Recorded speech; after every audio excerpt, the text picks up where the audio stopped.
Hi, welcome everybody. And well, first thing I'd like to say is Happy New Year to everybody. It's really nice this is the first podcast webinar that we've done this year, and really delighted to welcome Anna Verwaal, who is in Holland, where she lives. And we are going to be sharing a little bit about our experience and thoughts about where we are in terms of awareness around pre and prenatal issues and how that is influencing or not current birth practices. And also, what I'd like to do is also keep it very well as positive as we can in terms of like, well, what can we do as professionals to really bring more support, more awareness, more love, you could say, into this whole arena. So it's a wide-ranging discussion, and of course, you're very welcome to ask any questions. We would actually really welcome that. So, and particularly sharing your experience wherever you are in the world, what your experience is of working with moms and babies, etc. And particularly any positive kind of things that are happening. There's a lot of, I would say, diverse things happening. Some very, very good. I mean, I was just chatting to Anna just now about what's happening in Holland and how there's a kind of explosion of interest in perinatal work, which is really wonderful. That's yet to happen here in the UK, I would say. And I know in various other countries, which perhaps we'll touch on later, for example, in Belgium and India and other places, there's some very, very interesting stuff happening. So please do share anything that you want. You can either just share it in the chat, or if you want to come on, you can also do that as well. And I just thought we could start with a little meditation. Do you want to say anything, Anna, before we do that? No, I'm just very happy to see a lot of different people and a lot of people that I don't know, So I'm excited to find out from what country you are. Maybe, but that's not a good thing to put in when you're going to do the meditation. But I'm curious where you are gonna or you're listening from. Which countries do we have? That was very interesting for me. Yeah, thank you. Thank you. So maybe put that in the chat for a little bit and I can look at it a bit later. Oh, great. There's many different places in Europe. Portugal, Bulgaria, Serbia, Oh, UK, wonderful. Austria, Austria, Wiltshire, that's where I live. New Zealand, Brooklyn. Okay, so I saw a different time zone. Nebraska. My gosh. Yeah, but there's light there in the living rooms, or in the places where you're sitting. So that's when I saw, oh, there's some people that probably tuning in. I see even blue sky, Maureen O'Brien behind you, or is that a poster on your ceiling? No, it's real. Okay, good. All right. Great. All right. So let's just settle into this discussion and into this new year.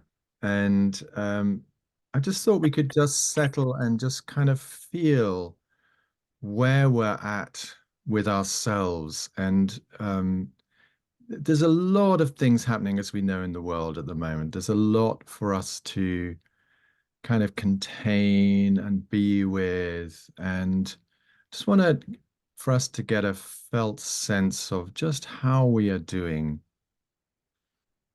So what I really like to do is just to settle into my heart. And so we can like perceive everything from the heart. We can feel everything in the heart. So one thing we can do is just like can we feel the physical beating of our heart as a sensation? And get a sense of what does our heart feel like? Is it soft? Is it achy? Is it warm? So whatever qualities come up, and just allow those things to come up and be felt and acknowledged.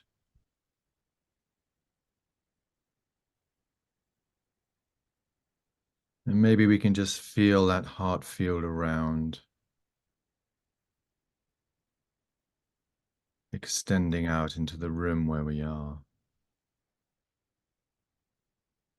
as a place of love and compassion and acceptance of whatever arises, whatever comes up in a safe way if we can.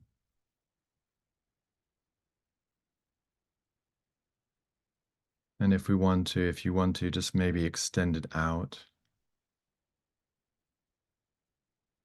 into the world, into this group of people that we have here who are wonderfully interested in this topic, in this very, very special and precious topic of how we come into this world, how we can support people coming into this world, how we can support mums and babies to really live life to the full expression of joy and support them wherever they've come from. So as we feel out into the field, into the world, just holding all that in our heart if we can.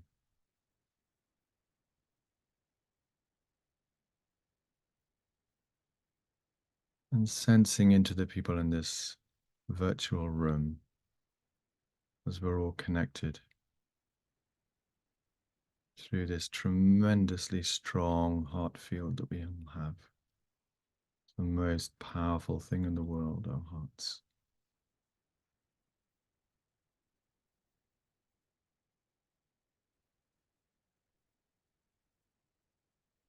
And then just bringing ourselves back, maybe feeling our feet on the ground, maybe feeling our breath, allowing ourselves to breathe deep into our tummy, feeling our heart, feeling our hands, arms, and maybe having a bit of a stretch as we come into 2024, which I think is going to be a year of a very interesting year and possibly a challenging year, but we shall see. So welcome. And on that note, welcome, Anna. It's really lovely to see you again. And Anna and I have been working together in Hungary, and our intention is to do more work this year, which is very exciting. I've been wanting to work with Anna more for a long time, and we can talk about what we're going to be doing. So, Anna, in terms of like where we are, because I quite like to look at where we are now in terms of like how is this understanding, the pre and perinatal understanding, which has been around for 40 years or something, since, Thomas Verney's book came out, David Chamberlain's book came out, and people like Joseph Chilton Pearce were, writing about this. And how has that changed? Because you were mentioning before, like you feel there's an explosion of interest in Holland right now around it. Well, Where do you think that's coming from? Where is it uh, coming from the general public? Is it coming from health professionals, or who is it coming what I've noticed, you see, if I start with my interest got sparked, very early in life. So I from? was very interested in anything to do with this subject, which is different than how probably most people got to it. And I was very fortunate that I met David Chamberlain and Thomas Verney in the early stages of APA being created, or it was there. But when I joined, it was in a time when I just remember the people writing the books and the studies that they published, nobody even wanted to at that point publish it. No regular publishers. It was a lot of self-published material that you could buy in the breaks of the big APA conferences. APA standing for the Association of Pre and Perinatal Psychology and Health. So it was a relatively small group, and I remember that When I met David, who invited me to come to APA, I was, I think, one of the youngest people back then in that time. Mhm. And I was female. It was mostly a group of men, though there were women, because some of you who were familiar with Janine Pravati Baker, that was one of America's most famous midwives. You Mm. know, I remember meeting her, getting stuck in an elevator at the hotel where the conference was, and her immediately asking, "What was your birth like that we ended up being stuck?" Like, I don't know. You know, these the kind of questions, you know, or the big biker Bob Oliver, who was an obstetrician with a Harley Davidson jacket, who came on a motorcycle, you know, and him talking about sperm memories after I asked him, I had a weird dream. Can you help me with that? So it's definitely what you said, John. You know, many decades old, all this information, but it never really became mainstream. Mm. And I just remembered that even on a Time magazine, there was once a cover of a naked woman, and on the cover it literally said, "Whatever happens in the womb shapes our life," etc., etc. And I went, now we're going to go mainstream, because I could see the struggle back then of these experts Mm. and these researchers and these amazing, brilliant people that had a huge heart and a wide open fontanelle. That's what I call it, Mhm. you know, and it was a room of people that I felt like I've met my tribe, but they were not even being taken serious by their own peers, Mm. you know. So I was just listening before we did this to a talk Bruce Lipton had with someone I know in California. Mm. And I remember Bruce Lipton showing up at one of the earlier APA conference that I attended, and him being such an animated speaker that he literally fell off the stage as he is explaining the conscious conception process. And I was just sitting on my chair dumbfolded, because first of all, he never stopped talking. He Right. just kept talking until he found the stairs to climb back on the stage, and he just kept on. But he was talking about how 3 months before conception, the egg is being ripened in the environment, in the ovary of the mother's consciousness and her perception. And Mhm. I remember falling off my chair thinking, as a birth professional, was helping women in labor, I'm like, oh my God, I'm way too late. I need to start working with people before they conceive. Mhm. That's when I can make a difference, not when they're already pregnant. Mhm. That was more than 25 years ago. And in these 25 years, it has become, thank God, somewhat more normal to use the phrase conscious conception, you know, and that as a process that we should prepare ourselves for, or that we should support couples, you know, in explaining how that could possibly be done. But what I'm noticing is that lately, when I bring it back to the here and now, is I think that this whole episode we just had to deal with for the last few years has truly woken in people the deepest pre and perinatal imprints, Mhm. because so much about it was an activation of not allowed to touch, not allowed to see people, being in isolation, being not allowed to go see your elders or your grandmother in the old folks' home, not able to say goodbye. And I just noticed that that did something huge with people. Mm. And here in Holland, where I'm based now, though, you know, I haven't lived here most of my life, it's only been the last few years that I'm here, I really realized that so many more people I have been trying to talk to, because I've been teaching about the importance of the pre and perinatal period, and about what I've learned from attending all these upper conferences in the years. I've tried to share that with my coworkers, with other birth professionals, but with other couples thinking about having a baby, and it just went in one ear, came out the other. Mhm. And now I notice that something has happened to people, and it seems to land in a different layer. It seems to land more in the layer that people can feel it. It's not just theory, it's not just talking, they're Mhm. actually feeling it. And I see a huge difference in lectures I give or workshops I give, where people can suddenly just go through an experience where they go, oh my God, I feel this. This is true. Mm. So there has changed something in the consciousness of people. I think that this last couple years, with everything that the corona measures forced upon us, had a lot to do with waking up to, how do I feel about all of this? And what is it that is triggered in me? Hmm. That's what I noticed. Now, another thing is that because of this whole episode, so many of us were forced to do things online that the amount of podcasts that went into the world and the amount of conversations I was asked to have with people here in Holland have led to a lot of people listening to it, and even people that had never heard of the subject sitting and going, oh my God, this resonates with me. Mm.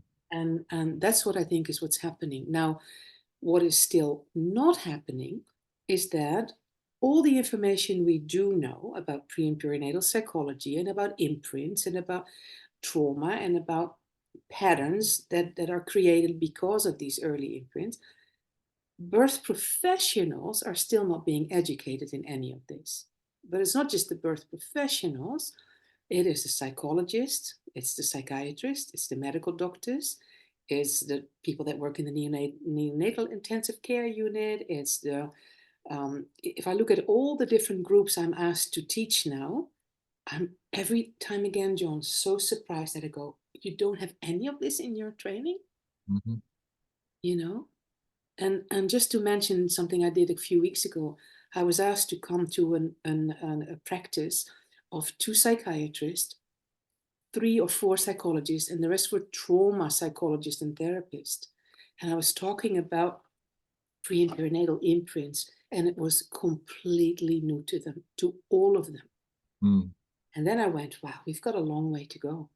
Yeah. We've got a long way to go to see that that particular group of professionals gonna learn about the importance of this time in our lives. Yeah. I mean, it And has been around a long, one of my friends is a retired psychotherapist. He worked for quite a long time with Frank Lake. Frank Lake was yeah, his mentor. And so that was like many, many years ago. And again, that but you know hasn't. what? Then you talk about one person or a few people. I'm not saying they're not out Yeah. there, but Yeah. they're usually people that took a training because their interest went there. Do you understand? Yeah. The people that I know are the people that I'm now trying to team up with in Holland, because I'm trying to find um, people that when the consciousness is shifting and people are becoming astutely aware of their imprints, we need to support them Hmm.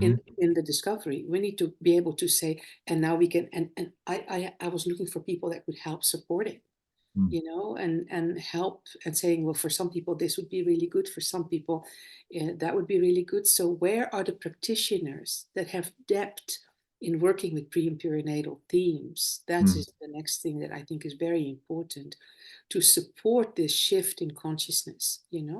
Absolutely. Yeah, absolutely. It's I mean it seems to mostly come, and certainly in your case and my case, it's like because I started this very, very early, this exploration when I was about 20, getting involved with primal therapy and rebirthing and all that, and then it started to come up, but as a somatic experience like that, and then it had to be a felt sense really, and I found that the mostly the people who are interested in this have that kind of have had that trauma in their lives actually, and at the same time there can be a massive kind of denial. I mean, one thing I was talking to my friend in Israel recently, who's a psychotherapist out there, and I was asking him about the imprints of circumcision because it's so common in Israel. Mm-hmm. There must be residues of trauma, and he said no. He said it's never in amongst his psychotherapeutic friends, it's never discussed. And I find that very interesting where you get in whole cultures, things like this get kind of buried, but it's there.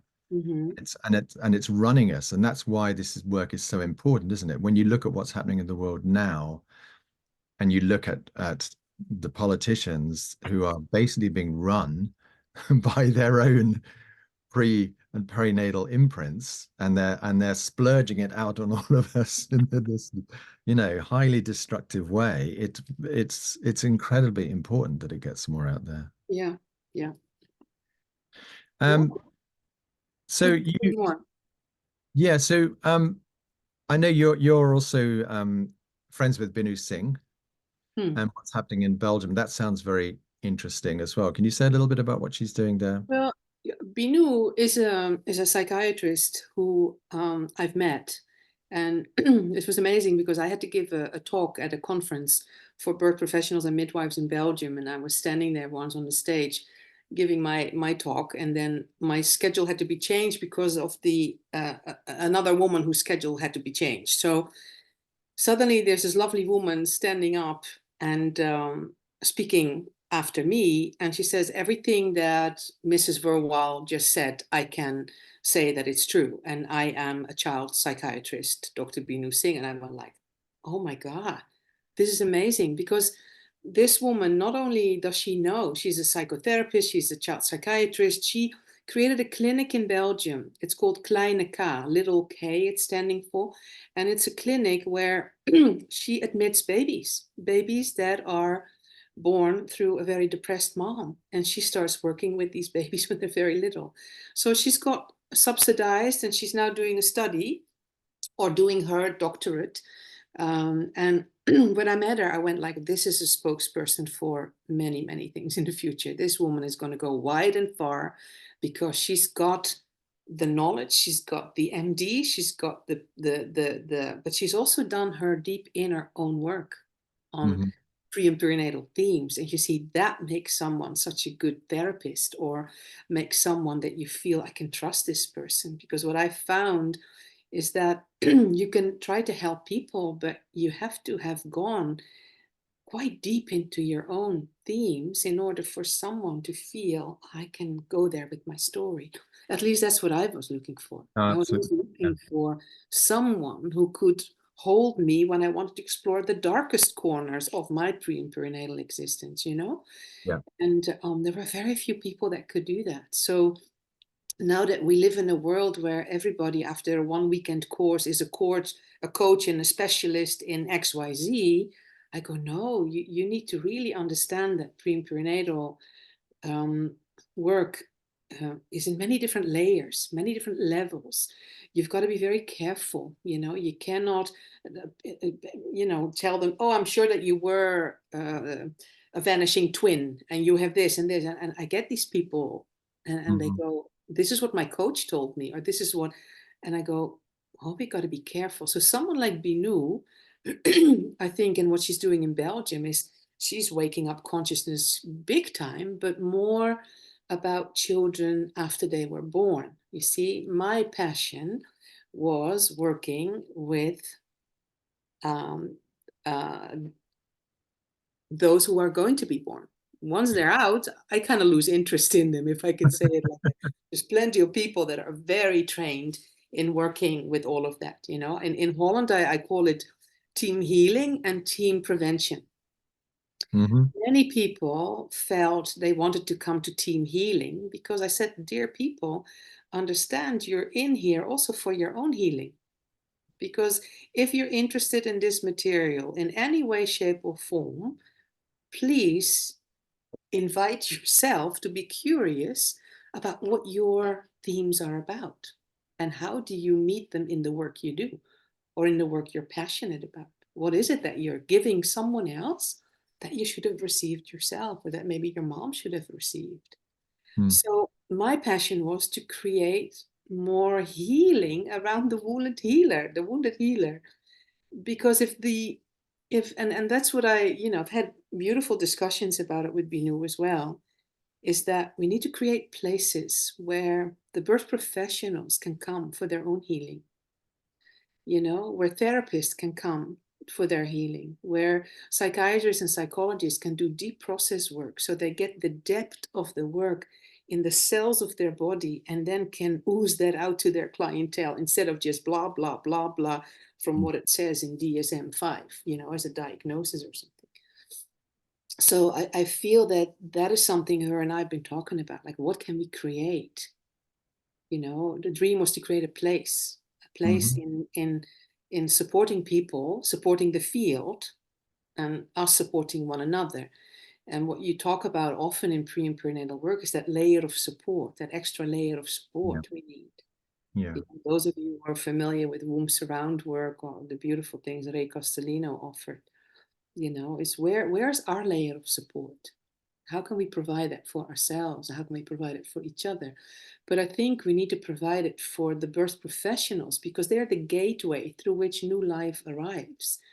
And there, when these people have more of an understanding of how a birth imprint stays with us for life, could it potentially change the way we practice? Could it Mm. potentially change the way we provide follow-up care much sooner? Mm. Instead of sending people home with the baby that's crying for 3 months, and great for all the cranial sacral workers that are out there, but why not have that as part of the care? Hmm. So we're looking at our healthcare system. I think most healthcare systems, particularly the one I was in for many, many decades, which was the United States, that system was neither healthy nor caring. No, that's very true. But I see now that the healthcare system in the Netherlands is going in that direction because we're trying to phase out the midwives. They've been trying very hard to phase out midwives and midwifery model of care. We're phasing out the kind of postpartum nurse that Holland is so known for, that the government pays for a week after birth. We send someone home who's trained to support the young family and support with the infant care. Hmm. Yeah, we used to Well, have I that here think, as well. That's but oh, most aren't. they're talking about that's going to be gone. So I think we have to wake up. All of us have to wake up and help others wake up and say, we're about to lose very important things. Yeah.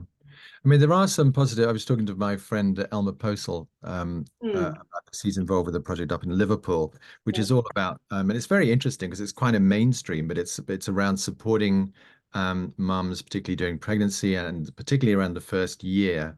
And they did it. They're doing it really because there is so much, I mean, crime and teenage mental health problems up there, which is it's beginning to have an effect. It's been going for a few years now. So there are these kind of projects, aren't there? Yeah, but And but it should stay a project. It should become mainstream. yeah, it is. I As mean, soon as the that's society understands that the most important thing we can do is support a woman who's going to be pregnant, support her during the pregnancy, you support the next 7 generations that's coming through that woman. absolutely. Yeah, and there's been research on that, hasn't it? Show Yes. the more you give support during that time, it's like saves money endlessly. So So that's the thing. So the team healing and the team prevention, I see now that people that have been spending enough time in team healing where they feel that they might have even healed their own um, early imprints or well on their way, yeah. becoming more aware of what they're about, those people really start feeling the urgency to come into team prevention Hmm. because you know how much time it took you to heal from some imprints that were very painful for you to deal with. You don't want that to happen to someone else. No. So it's from that place that you want to make a difference, Yeah. and I mean, and one of the things that we've been talking about here in our birth journey, and in fact, we were talking about it this morning with Andrea and Liz, is around, firstly, a lot of this material is quite challenging and it touches on people's pain, very, very early, sometimes deep pain associated with survival. And it's very, very strong, can be very, very strong. It certainly was in my case. And how do you then create an environment, particularly like an online environment or an in-person environment, which encourages people to begin to look at these things which a lot of people don't want to look at. I mean, for example, someone who has suffered a lot of, early abuse or neglect when they're very young, those things are incredibly difficult to feel in the body. You know what I mean? They're incredibly difficult to come to terms with. So how we language things. I mean, one of the things that we're trying to do on our birthday, we've always tried to do it, is not be judgmental. And Mhm. we haven't pushed, we deliberately haven't pushed things like, going for a natural birth, and we're trying to accommodate whatever people's experience is. And because the reality in the world seems to be that more and more people are going towards things like freezing their eggs so they can have, IVF later. There's a lot more surrogacy, all these things. So I suppose the question for us therapists is how can we be with that? It seems like is a kind of tide going that way. You know what I mean? Which is Hmm. very conscious, which is being driven perhaps by medical, I wouldn't say necessity. I feel quite often in the medical world that if like you get this quite a lot with scientists, they want to, if they can do something, then they will do it. If you can create a human embryo, someone somewhere is going to do that because, you know, but there's very little context. I think, John, it is trying to help people have a felt experience. So when I look at, um, well, let's go back. Let's go back in the time that I was a fierce birth advocate. And Hmm. standing on my soapbox and screaming from every corner, you know what? Nobody's going to listen to you. You're just an angry, an angry, frustrated person. So I went like, I need to learn about everything that makes me angry because what does it say about me? Where are the areas that I am really upset about? Let me just look in a mirror at that moment and say, okay, this has really to do with me. So over the years, having done and having practiced that more and more, I became what my teacher said, you're becoming more neutral. And it Hmm. is from a place of neutrality that you can be with whatever is. Hmm. And when you come from that place of neutrality, that's when people start listening to you too. It's Hmm. really interesting. So coming back to Holland now, for me, yes, I got in touch with pre and perinatal imprints very early in my life, very early in my career, very early. I met the big names of the pre and perinatal world, and could talk with them and learn from them and be curious with them um, and now here I'm sitting with psychiatrists and psychologists. I could only be sitting with them because I don't blame them for the fact that their education has never told them anything about this. Hmm. I'm just showing it to them and I'm explaining it and I'm using examples. And if when I'm doing that, one of the psychiatrists is crying because she suddenly realizes that her child that is severely anorexic could have had a problem while she was pregnant with her in the womb because I'm relating it back to the situation that Hmm. she was going through as she was pregnant. Hmm. Then you create someone, John, who's feeling it because she's feeling it because she didn't know as a psychiatrist or a psychologist how to help her own daughter. Hmm. But now there is something that is making it more tangible because maybe there was something that happened during implantation that might have already originated this dynamic. Hmm. So could we look at it from that angle, perhaps? And I realized when you can do that from a place of neutrality and not saying, my God, these people don't know anything. Blah, blah, blah, blah, blah. I saw that with what I call the angry doula squad. Uh-huh. Like when I was having my practice in Los Angeles, I started training doulas very early, maybe 25 years ago, in the beginning that the doulas became up and coming in LA. But in many of these doulas, there was a lot of anger about how their birth experience had not gone the way they wanted to. And they brought this anger with them in the room Hmm. of supporting the women. And I would see and go, this is not okay because you're taking the issue with you. Now, it's always the woman that they serve that would have a similar anger already that got, provoked or came to the surface. But we have to look at how can we talk to people and show them how their imprint might have been the cause for XYZ Hmm. and help them be more loving and compassionate and kind towards their own imprint. Hmm. Because I see that the more people that know about how they were imprinted or what has happened to them, I find that you become more compassionate towards other people too that are also just run by their programming. Absolutely. And if I see that in the hospital where I worked, the unit I worked at UCLA Medical Center in Los Angeles, and I was the one who would always ask my coworkers, how were you born? I can see your behavior during this birth. I can see that you always do the same thing. You always start sweating and they have to dap your forehead, and it always turns into a vacuum birth. What was your birth like? I would ask the obstetrician, or I would ask my colleague nurse, why is it so painful for you to have to take the baby from the mom? What happened at your birth? And Mm, then a colleague would tell me, oh my God, you know what? I was taken away immediately after birth. I said, well, I can see it in your work because you're trying to work so hard at never taking this baby away from the mom. And mm, at times the unit requires it. We mm, have to. And I see that it just bothers you. So I think in all of these trainings, John, there should be a model about our own pre and perinatal exploration. It should mm, become the norm. It should become the norm for children to know. And one of the things that happened at the podcast I did here in Holland is that some mother wrote that her two children in the back of the car on the way home were having a conversation because their school teacher made them listen to the podcast. And they were talking about, well, were you wanted in your mother's womb or were you wanted in your, how about that, mom? And they were the kids from the back seat wanting to talk to their mother about how they were brilliant. gestated in the womb and what were the circumstances. So, yes, we need to start to talk about this sooner, more openly. You know, I deal with a lot of women that have so much shame or guilt or regret, and I go, don't give the child the story, Mm, tell them what happened, and they can work with it. They need to know the truth so they can, and then we can support them. They can find support, or you can.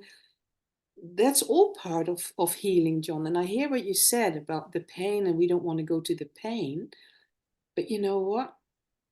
You're already living with it. You might as well know what the pain is about mhm, so that it can heal, so that you can stop having to buy stuff or stop having to take your whatever medication or stop that cigarette or stop that other glass of alcohol that you need at the end of a busy day. mm. That would be more helpful. But to create supportive surroundings where we can explore these things with each other without judgment, that would be an absolute dream, that there are more of these kind of places where we can go to do that work. Yeah. I mean, this thing about the shame and the guilt is so prevalent, isn't it?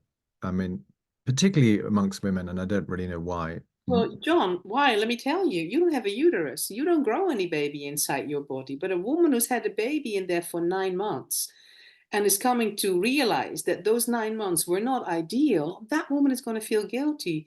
Most women say the moment I knew I was pregnant, I felt guilty because the conception could have been better, or this could have been nicer, or this could have been. hmm So, yeah, you hmm know what?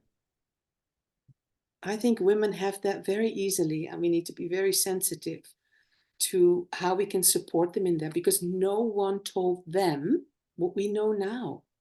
mm, The information I teach now is what you said, the last 40 years, and even the last information from Bruce Lipton and from others is even younger than that, you hmm know? So our mothers didn't know that, you know, we in my lectures I use a photo that shows that doctors were recommending women to smoke. The advertisements about smoking were that you would have an easy labor because you had a little baby, hmm you know, had easier birth with the full flavor of your Winston cigarette. Those were advertisements. How can you then blame the women for smoking? Back No, then, absolutely. they didn't My know it yet. my mum was smoking, I think, and drinking during pregnancy. So, And you know what? I tell these young women that are very opinionated about what their mothers do, I said, you know what? Your generation is going to knock on your door and it's going to go, oh, you didn't know that an induction of labor could cause XYZ? Or that all the ultrasounds you did, that you hung on the fridge underneath that nice magnet, hmm you know, so that I could look at that. Didn't you know that that could cause XYZ? So every generation needs to be aware of what happened in the past generation, but also aware of what we are now considering is harmless or okay. And the next generation is going to take us on the finger and go, actually, that wasn't true. absolutely. I mean, particularly with nutrition, the way it is, and things like water. I always get my pregnant mums not to drink tap water because it's so important. Yeah, there's lots of things, EMFs and all kinds of stuff, isn't there? Which we could all feel very guilty about for sure. That's difficult. A lot of things are hard enough for a woman, that's pregnant or thinking about pregnancy. But the one thing that we can have a bit more control over is how do we feel and how do we connect with the baby in the womb, also on days that are not pleasant Mm, or when things happen that you were not happy about. Just remember that we have this conscious little passenger traveling with us, has nowhere to go, and that you just explain, hey, kiddo, this was a really shitty day today. I'm so sorry, but I'm going to take some time out now to spend some time with you. And how am I going to do this? Well, I'm going to go outside. I'm going to try to breathe in some clean air and I'm going to eat a little organic apple. How does it feel to spend time with me eating this apple? I'm mm, so sorry that today was so stressful, mm, and have these kind of conversations. So a baby in the womb is going to have experiences that we have no control over. But mm. connecting with that baby throughout, I think, is one of the most important things that women can do, that we can talk about, that that's what they can control, is the Yeah, yeah. amount of connection you have with your baby in the womb. We're doing a course here in a workshop here in March with Gerhard Schroth, who teaches prenatal bonding. He studied with Raphael, Mm, so that's good. That's going to be great. And wonderful. yeah, yeah. I There's think some. because sometimes people just don't know how do we connect? Imagine, you buy a TV, you buy a car, you buy whatever household appliance, and you get a manual, in 53 languages, 30 pages, how that works. But where's the manual that we could have used when it comes to here's the optimum way of clearing yourself to become a parent or to become a mother, because you're going to grow another human being in your body, and it is through your body that you're going to give your child all the examples for experiences he or she is going to have. Mm, So let's just talk about that, mm. you I suppose know it's also not in our culture. I mean, I encourage a lot of mums to do this, like, to talk about what happened at the birth or after the birth and what it was like for me as a mum, what it was like for baby, and that it had to happen like this. But it's not really in our culture, is it? This talking No, to the baby in it's the not in womb, our culture, because talk, in our talking to culture you. we think it's weird if you talk to your baby, or they thought I was so weird in the hospital when I talked to a baby and I said, "Oh, little one, that was a really tough birth experience, wasn't it? This is so not what your mom wanted for you and for her. Mm, Do you know what? This and this is what happened." And I would take my time explaining it. And then when I worked home health for a couple of years, I saw the effect of the birth and what it had done to a baby 2, 3, 4 days later, and mhm. what it had done to the bonding between the mom and the child, or what it had done to the breastfeeding relationship or their inability or whatever. And I also saw, John, that much of what happens at birth was a direct repetition of how that mother would be born herself. Yeah, She laid it out all over again. yeah. And it might not be the exact same scenario, but whatever happened now made her feel like she might have felt back then, or made her feel what it was like for her mom. So even in midwifery, I don't know how many midwives are on the call today, but there are so many things I wish I could tell midwives and go, this should be part of your practice. Part of your practice should be that you know how the woman has been born herself. Hmm. Part of the practice is that you know how her partner has been born, because his reactions are going to come up in the birth room too. Hmm. That's what I saw in my work. So there's so little talk about the most important thing that we have experienced is our journey coming to the planet. It is so little talked about. There's so little attention given to it. And most of the people on this planet live from their imprints. They're being lived by their imprints instead of having learned to live with them. And that's Absolutely. huge. There's so much suffering which we could prevent from happening if we would have more people talk about this, explain it, show it, Hmm. you know? Yeah, I And think talking about it and sharing it is so important because in my experience, it also gives permission, particularly for mums to do it. Something that perhaps they want to do intuitively, like talk to their baby in the womb, talk to their baby afterwards. They want to do it, but they kind of feel that, well, that's strange. That's not what we do. You know what I mean? And if you actually talk about it and you give permission, it's like it enables it. So, yeah, but if you as a care provider talk to the baby, then hmm. you're the example. They always look in some way. Mhm. They looked up to when I was wearing my whites and I had my stethoscope, the American way. You carry it around your neck like you're an ER, and I would come to do these home visits, and I would go and say, "Oh, baby, I really see that you're having a problem latching on. So show me what happened to you when you were born. Show me." I said, "Oh my goodness, I kind of have the feeling that you might have been suctioned a lot. Because Mm. every time you try to latch onto the breast, I see you doing this, moving back." I said, "I'm just gonna sit and have you show me your journey." And then I would go, "Is that right? Is this what happened to your baby? What happened at birth?" And then I would talk about it and I would go, "Do you hear that? And you see your mom's crying now because she's really sad that your birth went like that. This was Mm. so not what she wanted." And then, you know what, you create a kind of like a space for the woman to feel that she can talk to her baby, because the person sitting next to her on the bed, I was always sitting on the bed with them, talked to the baby like that.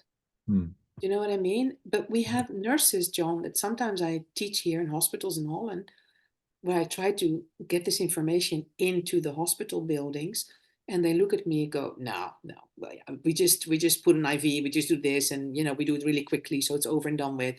And no, this is just nonsense that these babies remember it or even feel it." And I go, "Oh, this is 2023, and these are neonatal nurses talking like that, or labor and delivery nurses talking like that?" And I go, "No." But Mm. what if those are the nurses that are taking care of your baby and this mom? Do you understand? Then the mother doesn't get the inspiration to feel that she could talk or listen to her baby's story and experience about how the birth was for him or her. Mm. I still see that it should be part of our training. You know? Absolutely. Absolutely. There's a question here around induction, and I don't know if you want to talk about that, whether this is relevant. Yeah, but Just how long do we have? we've got about 15 minutes left or so. Because that's a big subject. The long term, the longer term So effects of I induction. just want to know exactly what about induction and from which perspective should I look at it? I'm just trying to find it here. It was a while back, about 10 minutes ago. Well, what I can start saying, what I know about induction, what I've come to learn, is that first of all, it starts with a baby not being able to choose his or her due date. It's been decided by someone else. It's decided by an authority figure. And hopefully it was decided because there was a medical issue that made it necessary for this mother to give birth to this baby. Because if it wasn't happening now, something more severe could happen to either mother or child. Mm. But when I was practicing in Los Angeles, we had many social inductions, I call them. We had what we call the tax deductible inductions. Those were all the babies that had to be born before the tax year was over. These were the inductions that happened between Christmas and New Year. Right. Then we have inductions that happen at certain hours of the day, because the doctors knew that if you induce a primap, a woman who's having a first baby, you need to bring her into the hospital really, really, really early, because she'll go a whole day and a night and then she might give birth the next morning before office hours. But if you induce a woman who's having her second baby, you would have her come at 11 or midnight. And I was like, I couldn't understand it. Why do we have these inductions coming in at 11 p.m.? But if there were multiples, if there were women that were going to have a second or third baby, they would go really quickly once the induction would start, and they would conveniently give birth before office hours. But then you're dealing with a mother who's been up all day, didn't get a time to go to bed, then is being told to come to the hospital at midnight, then having her baby in the morning, then having a whole day. And I Mm. saw these exhausted mothers at home when I was working at home with them. Yeah, I Then we suppose that's have that's induction. These are no, just some of the reasons, right? But then the physical aspects of it, you're dealing with a hormone. Now, I can only tell you from my experience that when for my license, to keep my license in America, you have to go and do certain trainings every year. You have to have 30 continuing education units to keep your license. So I had to choose, a Las Vegas conference about this, and then a fetal monitoring conference about that or there. And then I chose one where Dr. Sarah J. Buckley spoke. Oh yeah, great. And I'll never forget Hmm. that in her 1 hour talk, she changed my whole career in a way, because she said synthetic oxytocin is not the same as natural oxytocin. And I went like, huh? But I told all these women that I had to hook up the IV to, that it's just the same hormone like your own body makes. And I went like, oh my God, it's not at all the same when I listened and learned from her. So we're talking about a synthetic hormone that doesn't cross the brain barrier, that therefore doesn't trigger other hormonal systems that should be going off to go. And then we have a baby that never really got to release his or her own oxytocin during the labor, which is what they do. And then we are using a synthetic hormone instead of the hormone of love. What kind of ramifications is that going to have in the life of that child? Hmm. And then we have a medication that is not a pulsatory hormone, but a hormone that we put through an IV pump and steady push into the body. We had in the hospital where I work doctors that had what you call it, that you called the doctor and he said, yeah, just start the Pitocin. And they had already in writing how the protocol was. We had protocols that literally were called pit to distress, which means you could give as much Pitocin until the baby would go in distress, and only then would you turn the Pitocin down. Mm-hmm. Pit to distress was a medical order. So imagine these babies that are having these huge contractions come to them. Very often also when we rupture membranes, so to make them more effective, they're not protected by the cushioning fluid.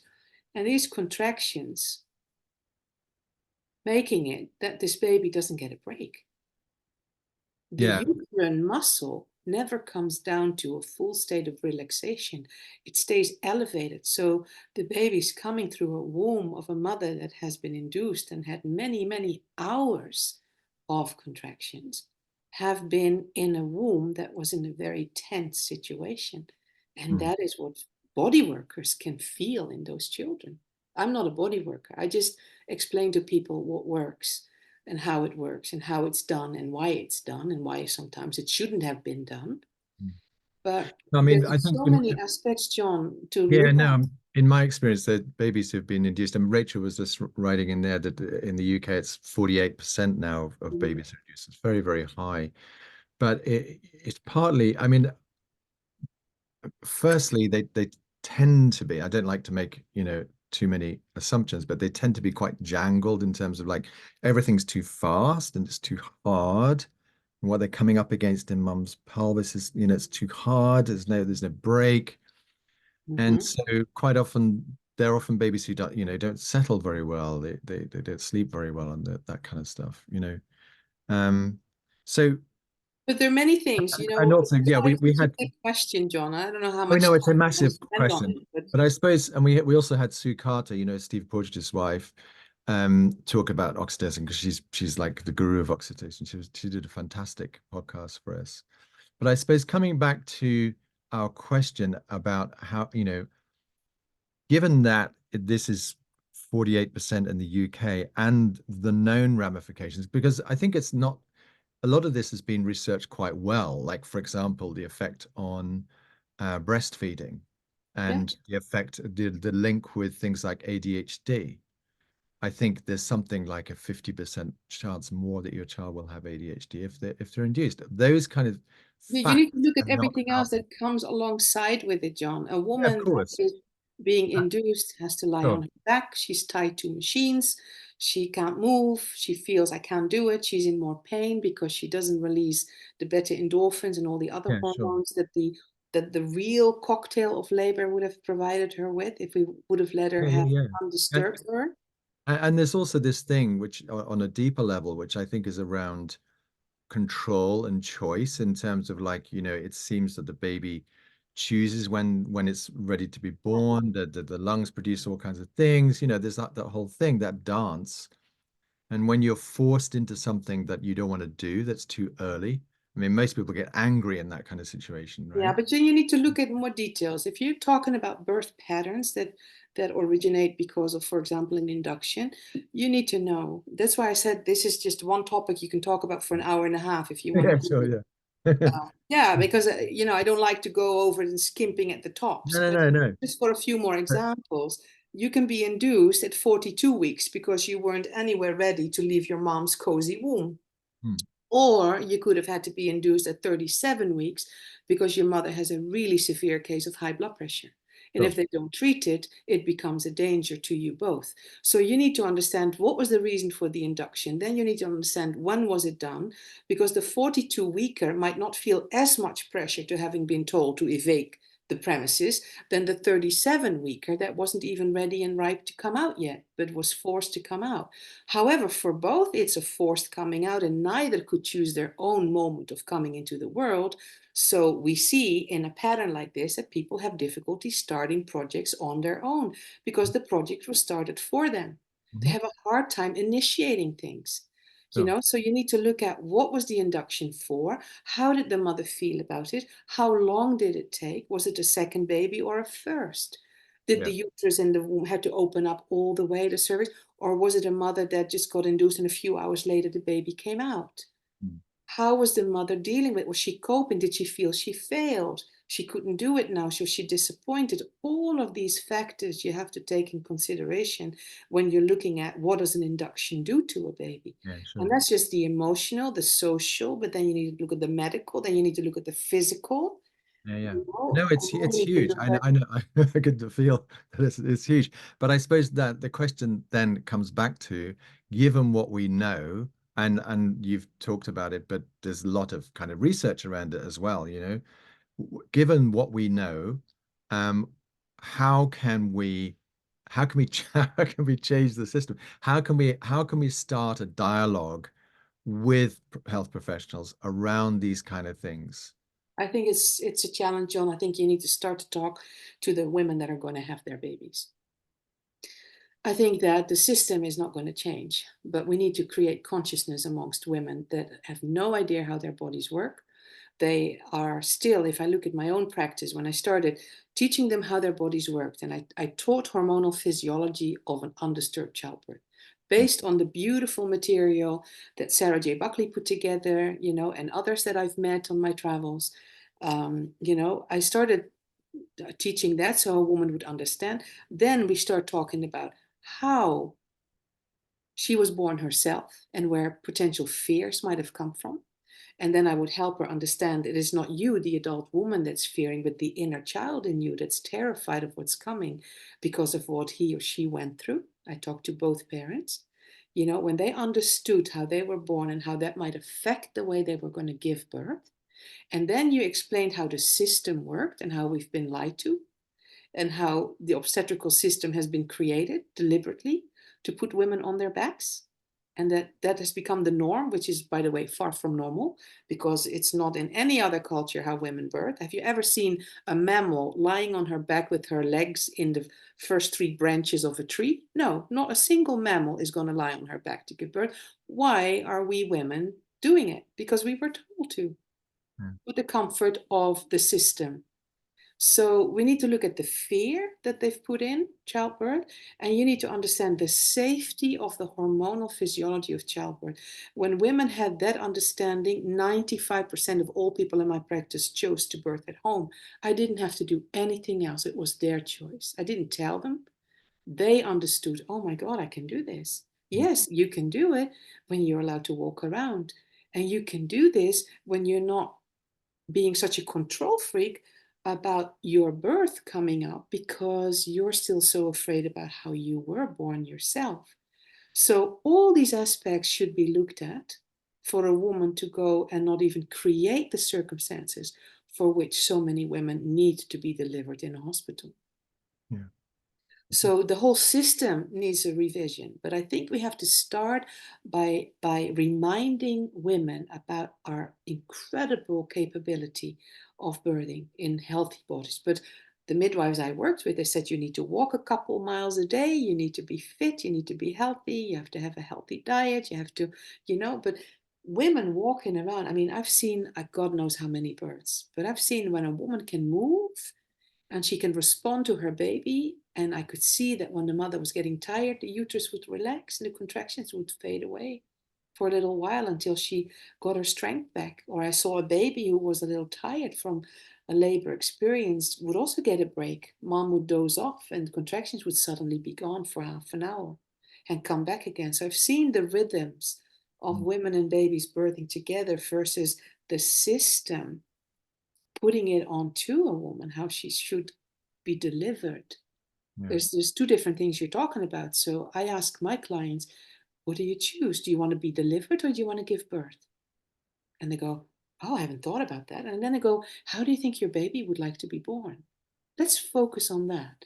How do Mm. you think your baby would like to be welcomed? What kind of people would he or she be surrounded with? How do you visualize that? How would you want the baby to stay with you? Would you want the baby to be able to do this or that? Eh? And then I go, well, the system that you chose right now is not going to really offer that. Mm. But you understand that in my own career, I discovered that when I start working with women when they're pregnant, it's too late. I get to them too late. I need to get to people before they get pregnant. Yeah, there's a So lot of you can talk be here on in the the chat journey from the beginning and you about can talk about things.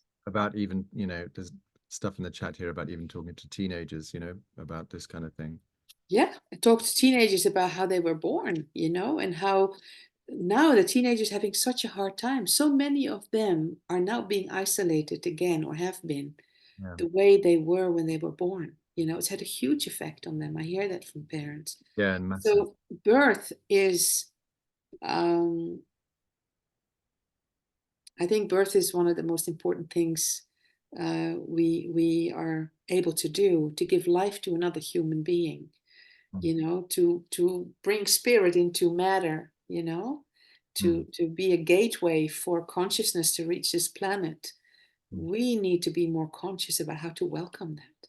Absolutely. And if things didn't go the way that we hoped it was going to go, then know that we can heal. We can heal from it, but you need people that will help you heal from that experience so that your fear is not going to affect the next pregnancy and the Mm. next baby coming. That there's so much. I'm just happy that there's people here nodding and going yes, because we've got a lot of work to do. Yeah, it's more than that, I would say, Anna. It's really what we're trying to do is support anybody who's working with mums and babies, really Mm. from preconception through the whole thing. We're not I often, what I see in my practice when we seeing a baby who's distressed and a mum maybe is distressed, it's not too late, but it's kind of sticking plaster in a way.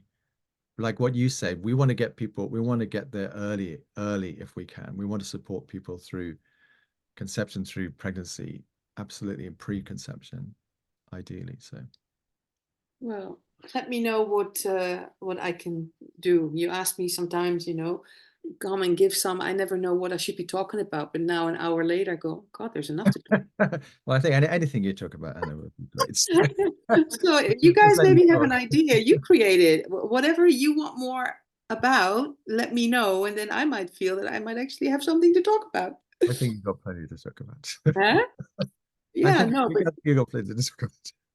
I'm sorry, John, I didn't hear what. I think you've got plenty to talk about. There's lots of very nice um, comments in the chat Uh, uh, about how they enjoyed it. So that's great. well, intervention and their impacts, I see that, or prevention force, or things like that. Yeah, those of you who are in the Netherlands can follow the things in Dutch. Hmm. Um, You but good mentioned work, this. John, because you were reaching people. I saw that we went to America. There's someone all the way in Aotearoa. Mhm. Kia ora. Yeah, Aotearoa, that might have gone already, but how wonderful is that? Anna, just before you go, you mentioned a paper just before we started. Yeah. Can you say about that paper? Because I'd really like to get hold of it and what it was about. It's called Gia in my language. Don't try to pronounce that. I can't at this moment know what it exactly stands for, but it is written, and it is about the imprint. How to work from a body perspective, but how the nervous system is affected. And it was an article that I read it and I got tears in my eyes because I went, oh my God, this article in my own language I'll share with anyone who is interested. And then today I felt like, this is such an amazing article. And I wrote the author of it, and I said, you know what, is there an English translation? Because I knew I was coming on tonight and I wanted to share it with all of you. And she said, no, there is no English translation yet, but do you think it's important? And I have to reply back to her and go, yeah, I think it is, but it's quite a bit of work to translate it. But I think we should ask her to do it So it's because, from somatic experiencing, right? Peter Levine's well, work. no, part of it. She mentions many different things. I told you that if someone sent it to me because my TED talk that I gave 10 years ago, they used as part of the article. And I went, oh my God, who are these people? And, that was that TED talk then I did. And, so I watched it, but then I started reading it. And then I went, this is really good. Hmm. And it made me so happy that really good articles were written. So, So if people are yeah. asking what's the article and where can they get it, and maybe someone could translate it. So maybe No, someone. no, they're going to do it. They're going to keep it in their own control, I think, which I think is right to do. So I'm going to ask them. I'm going to ask them to see what they can do in Dutch. And the article in Dutch has already appeared. It's from the MAD, M-A-D. In England, there is a MAD England also. They write articles about psychiatry and psychology, and they're really good articles. You have MAD in America, MAD. It's not the alcohol mothers, against alcohol drunk driving, but it's called MAD, and it's a GIA article. Okay. Let me see if I can um, find it, and then I can send it to those of you. But it is on my Send it to us, and then yeah, and we'll. it's on my it's okay. It's called Global High Intensity Activation. Oh yeah, And there's a link there. Peter's put it in madinthenetherlands.org. yes, oh, thank you. I don't know who Peter is, but that's really nice. Thank you, Peter, for doing that. And I can actually maybe even hang the article in here now. No, it doesn't work. Anyway, I think Link is it's there anyway. it's incredible. I can't add it to the chat, can I? The link is in the chat. Yeah. Yeah, but the okay, that is online. So have a look at that. It's in Dutch, but it's a phenomenal article.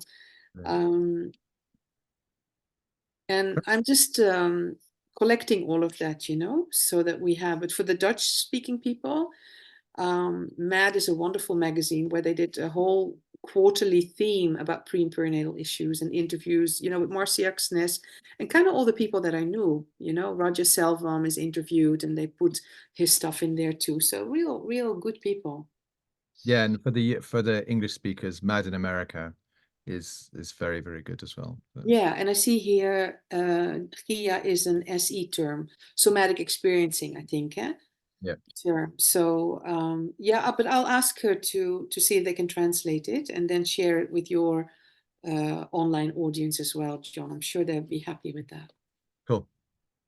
Great. So thank you for inviting Oh, me. thank you, And, Anna. Thank you. And take all Happy good New care of Year. your inner child, all of you. Whoever was touched by the things we talked about, be very caring towards your inner child. Yeah. Great. Thank you so much, Anna. And thank you, everybody. And let's see you online Just soon. connect for a moment and say goodbye to everyone like that. If you held out your hands, you reach the person next to you. Yes, this feels like a nicer goodbye. Very good.